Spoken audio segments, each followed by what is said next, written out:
Welcome back. We're starting off this segment in Kenya, where the government has launched a pilot scheme to export crude oil via Mombasa as part of efforts to capitalize on the country's oil reserves.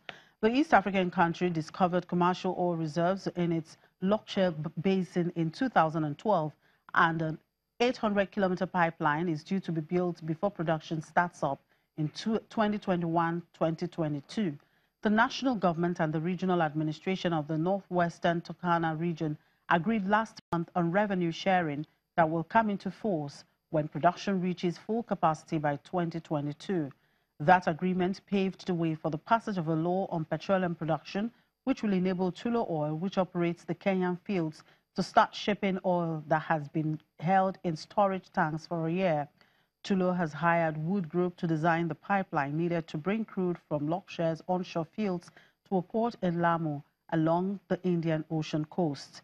The cost of the pipeline is estimated at $1.1 billion, with a further $2.9 billion needed for upstream operations. South Africa's next round of bids for renewable energy agreements with independent power producers will begin in November and could unlock investment worth up to 50 billion rand. Renewable energy contracts worth 56 billion rand were signed in April, the first major investment deal under President Cyril Ramaphosa, who has promised to kickstart economic growth since replacing his scandal-plagued predecessor, Jacob Zuma, this year. So far, 27 more solar and wind projects that were stalled under Zuma, who favored plans to build new nuclear plants, have been signed, adding 2,305 megawatts to the grid. Projects from the new bidding round will bring another 1,800 megawatts of power to the grid. And the Bank of Industry looks to disburse a minimum of $2 billion annually as management targets multilateral financial institutions for capital in the future. In a chat with Channel's business editor Bosun Omofaya, the just concluded AFDB meetings in Busan, South Korea, the managing director, Mr. Olukayode Pitan, explains the deployment plans for the just raised $750 million. What's your impression about this industrialization that the bank is pursuing? I believe the vision is a very good vision. From what we've heard, there are many ways Africa can industrialize. Some are saying we are so many years behind. What do we need to do? Do we need to grow through SMEs? Do we have to leapfrog some disruption? I think Africa has the opportunity because we are so far behind. We can catch up, we can leapfrog like we have done in telecoms. A lot of new ideas are being discussed, partnership within African nations. I believe if we implement some of the things that we are talking about, we're going to see a new Africa.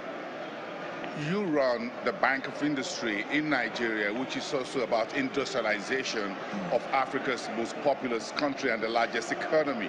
What are the things you're learning from here that you think we can implement within the Nigerian space? Well, first of all, that we can think much bigger than we have done before. The capital is available to those that know how to attract them, that we have to do things right. Also, that there is virtually nothing that is new that we are going to create. Somebody has done it.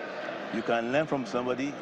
You can, I won't like to use the word steal ideas, So we are learning a lot of things. We are meeting new people, new contacts, and some of the ideas that we have learned of what other people have done and has worked, we can adapt them for Nigeria.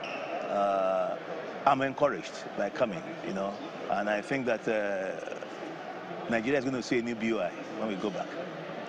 Your bank recently raised $750 million. That's a lot of money. How will this money be disbursed to help Nigeria's industrialization? Okay. We did a study to know the funding gaps that we have.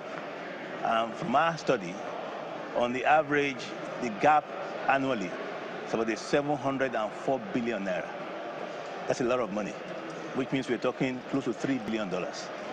So $750 million, is a lot of money. We are not there yet, but we are starting with something substantial. We have worked very closely with the Central Bank of Nigeria to make this to happen. How are we going to deploy the money? There are many companies, both small and large, who have been looking, for cheaper sources of financing. Because when you look at the cost of funds in Nigeria, people are borrowing at between 26 to 30%. That's very high. Most of our lending is about 10%. So you can imagine what this will do, to those who have been struggling and those who have been doing well, but with our assistance can do much better. You can see what's going to happen to employment. We are looking at companies basically that are focused on employment. We're looking at companies that are using local raw materials. We're looking at companies that are trying to increase capacity. We're looking at helping small and medium enterprises that are focused on women and youth development. So yes, it's going to help us a lot. But it's just the beginning.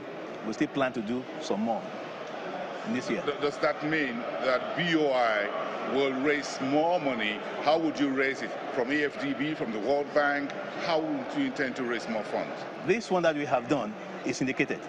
The cost is still a bit higher, but if you look at it, that's our first time of going to the market. To have raised 750 million, on your debut, outing, it's very good. We're looking at about LIBOR plus 6%, but the second tranche that we're looking at, we'll be focusing more on DFIs and people like the World Bank, ADBs, AFDB, to raise even cheaper sources of money, because we want to maintain lending at 10% or slightly below 10%. So it will be more of bilateral kind of lending, and concessionary type of lending, cheaper and longer terms. About how much are you looking to raise next? Let us use this one up. But like I said, on the average, my plan, everything works out, is every year that we deploy about $2 billion to the economy. So if we are doing 750, that tells you the type of shortfall we'll be looking for within the next 1 year. What would be your chief takeaway from this conference, from these annual meetings for Nigeria? A lot of lessons. If you look at South Korea, where the country was about 50 years ago, and where they are now, and you look at Nigeria, it seems it's possible for us with the type right of leadership, hard work, focus, consistency in government policies. There's hope for Nigeria. But you can look at it from the other side, that if they have done so much in 50 years, then it seems we have lost a lot of years. But my prayer is that some of those years we'll recover them. But it's possible. This country has done a lot. About the 11th largest economy in the world now, from where they were. About 60 years ago, I'm sure, probably we are just about the same level. But the story has changed. It means also, if we have leadership in Nigeria, and we put our hands to the plow and we work hard, there's hope. I want to be one of those few Nigerians that believe there's hope for Nigeria. Thank you very much, Mr. Pitan. We appreciate your time. Thank you very much. Thank you. Olukayode Pitan, Managing Director, Bank of Industry. And that's it on today's program. Thank you very much for watching. I'm Chimizi Obi. Welcome.